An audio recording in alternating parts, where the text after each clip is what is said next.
পদত্যাগ করে দেশ ছেড়েছেন শেখ হাসিনা স্বৈরাচার সরকার। গোপনে গণভবন থেকে বেসরকারি একটি হেলিকপ্টারে করে সে দেশ ছেড়েছেন, ভারতের উদ্দেশ্যে রওনা দিয়েছেন। তার সাথে ছিলেন তার ছোট বোন শেখ রেনা। বিজয়ের উল্লাস, ছাত্র জনতার বিজয়ী উল্লাস হয়েছে সারা বাংলাদেশে। এখন সুবাতাস, অক্সিজেন, সেই গ্রান নিচ্ছে সবাই। স্বাধীনভাবে কথা বলতে পারবে, স্বাধীনভাবে চলতে পারবে, স্বাধীনতা সবার। 1971 সালে পর এইবার দ্বিতীয়বার 2024 সালে এসে স্বাধীন হয়েছে দ্বিতীয়বার আবার নতুন করে বাংলাদেশ। বাংলাদেশ কি বলবো, আমি বাসা হারাই ফেলছি। লিস্ট লিস্ট করিস না, লিস্ট করে মরিস না। লিস্ট লিস্ট, হ্যাঁ, অনেক হয়েছে, আর নয়। এবার বিদায়, স্বৈরা শাসকের বিদায়। নতুন সূর্য উদয় হয়েছে। সবার জন্য দোয়া, ভালোবাসা রইল।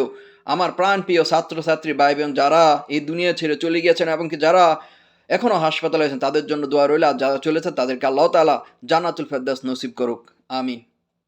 দোয়া রইল সবার প্রতি, সবাই সবার জন্য দোয়া করবেন। বাংলাদেশকে চায় শান্তি, বাংলাদেশ সুন্দর শান্তিতে সবাই বসবাস করুক, স্বাধীনভাবে কথা বলতে পারুক, চলাফেরা করতুক, এই প্রত্যাশায়। নতুন প্রজন্ম, আগামী প্রজন্মের জন্য দোয়া, ভালোবাসা রইল। সবাই নামাজ পড়ে সবাই সবার জন্য দোয়া করবেন।